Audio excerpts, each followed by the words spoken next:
নমস্কাৰ বন্ধু বান্ধৱীসকল আসাম হাব চেনেলটোত আপোনালোকক পুনৰ এবাৰ স্বাগতম জনাইছোঁ। আজিৰ এই ভিডিঅ'টোত আমি ডিছকাছ কৰিম ডাইৰেক্টৰেট অফ এলিমেণ্টাৰী এডুকেশ্যন আসামৰ যিটো 228টা ভেকেঞ্চি ওলাইছে LP স্কুল আৰু আপাৰ প্ৰাইমেৰী স্কুলছত তাৰে বিষয়ে।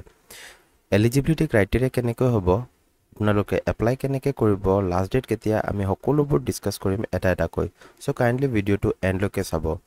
যদি কিবা ডাউট থাকে আপোনালোকে কমেণ্ট ছেকশ্যনত সুধিব আৰু যদি ভিডিঅ'টো ভাল লাগে তেনেহ'লে লাইক কৰি দিব ভিডিঅ'টো আৰু নিজৰ ফ্ৰেণ্ডছৰ সৈতেও শ্বেয়াৰ কৰিব। চ' বলক ভিডিঅ'টো আমি ষ্টাৰ্ট কৰোঁ। ইয়াত আপোনালোকে দেখি পাইছে the directorate of elementary education Assam has released official notifications for the appointment of 228 special educators in lower primary and upper primary school across Assam.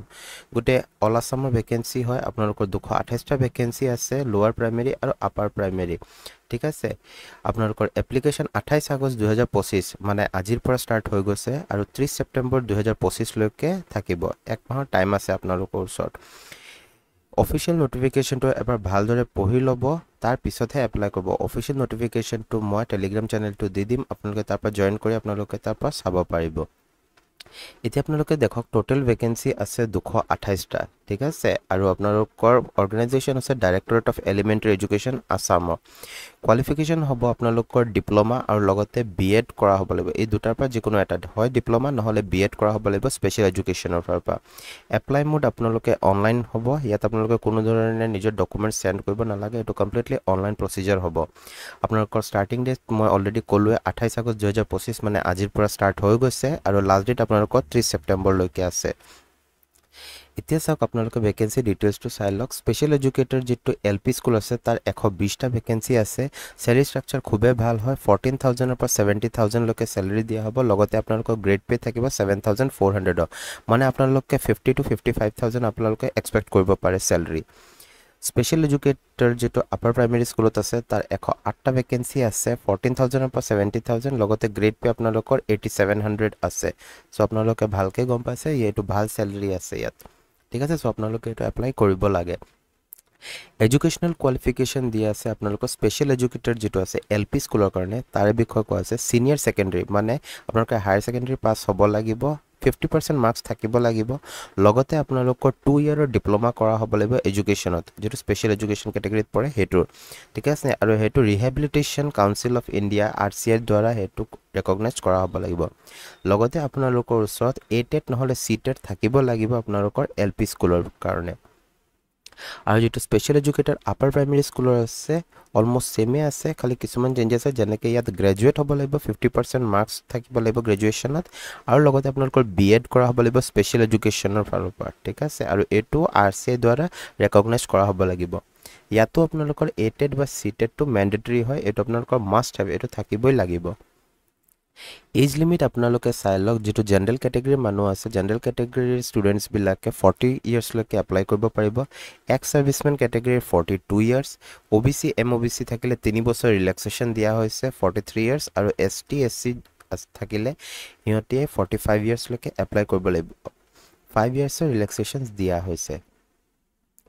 আৰু যোন PWD আছে হেণ্ডিকেপ, সিহঁতে 50 ইয়াৰ্ছলৈকে সিহঁতৰ এজ লিমিট দিয়া আছে। 50 ইয়াৰ্ছলৈকে সিহঁতে ইজিলি এপ্লাই কৰিব পাৰিব, খালি সিহঁতে ডকুমেণ্টছটো শ্ব' কৰিব লাগিব যে জইনিঙৰ টাইমত।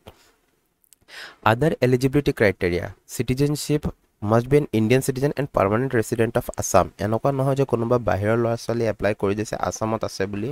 আছামত যেতিয়া থাকিব পূৰা পাৰ্মানেণ্ট ৰেচিডেণ্ট যোন হয় আছামৰ, সিহঁতেহে এপ্লাই কৰিব লাগিব। স্মল ফেমিলি নৰ্মছ থকাটো জৰুৰী হয়। আৰু আপোনালোকৰ লেংগুৱেজ প্ৰফিচিয়েঞ্চি যিটো আছে ATET CTETৰ যিটো লেংগুৱেজ আপোনালোকে চুজ কৰিছিলে, সেইটো আপোনালোকৰ এপ্লাইড স্কুলবিলাকৰ লগত মেটচ কৰিব লাগিব আপোনালোকৰ লেংগুৱেজটো। ঠিক আছে, যাৰ দুটাতকৈ বেছি ল'ৰা ছোৱালী আছে সিহঁতে কিন্তু এলিজিবল নহয় এই জবটোৰ কাৰণে। ইয়াত লিখি দিছে no' person having more than 2 living children on or after 1/1/2021 is eligible. 1 জানুৱাৰী 2021 পাছত যদি কাৰোবাৰ ল'ৰা ছোৱালী হৈছে আৰু সেইটো 3 নম্বৰ ল'ৰা ছোৱালী হয়, তেনেহ'লে সি এপ্লাই কৰিব নোৱাৰিব। সিলেকশ্যন প্ৰচেছ কি হয়, কোনো এক্সাম নহ'ব ইয়াত। আপোনালোকে selection will be based on district wise merit list. District wise আপোনালোকৰ মেৰিট লিষ্ট পাব্লিছ কৰি দিয়া হ'ব।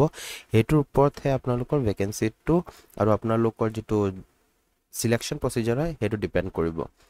Category wise breakup will be announce letter আৰু যেটো কেটেগৰী ৱাইজ যেটো কাট অফ থাকে সেই কাট অফটো অলপ দিন পিছতে আপোনালোকে এটা এনাউন্স কৰি দিয়া হ'ব আপোনালোকে এপ্লাই কৰি দিয়াৰ পাছত 2-3 মাহ পিছত আপোনালোকে এক্সপেক্ট কৰিব পাৰে ঠিক আছে ইম্পৰ্টেন্ট ডেটস কিনি আৰু এবাৰ মই কৈ দিছো নটিফিকেশন ডেট অলৰেডি 26 আগষ্টত নটিফিকেশন দি দিয়া হৈছিলে 28 আগষ্টৰ পৰা এপ্লাই ষ্টাৰ্ট আৰু আপোনালোকৰ লাষ্ট ডেট হৈছে 30 ছেপ্টেম্বৰ অফিচিয়েল নটিফিকেশনটো আমাৰ টেলিগ্ৰাম চেনেলটোত আপোনালোকে পাই যাব মই লিংকও দি দিম ডেসক্ৰিপচনত আৰু ইয়াত মই স্ক্ৰিনতো দেখাই দিছো আপোনালোকৰ যদি এই ভিডিওটো আপোনালোকৰ ভাল লাগিছে তেনেহলে ভিডিওটো এটা লাইক কৰি দিব আৰু যদি নিজে এপ্লাই কৰিব বা নিজৰ কোনবা ফ্ৰেণ্ডে এপ্লাই কৰিব এটো ভ্যাকেন্সিত তেনেহলে আপোনালোকে তাৰ লগত ভিডিওটো কাইন্ডলি শেয়াৰ কৰি দিব চেনেলটো সাবস্ক্ৰাইব কৰি দিব আৰু লগ পাম অতি সোনকালে আন এটা নতুন ভিডিওত থ্যাংক ইউ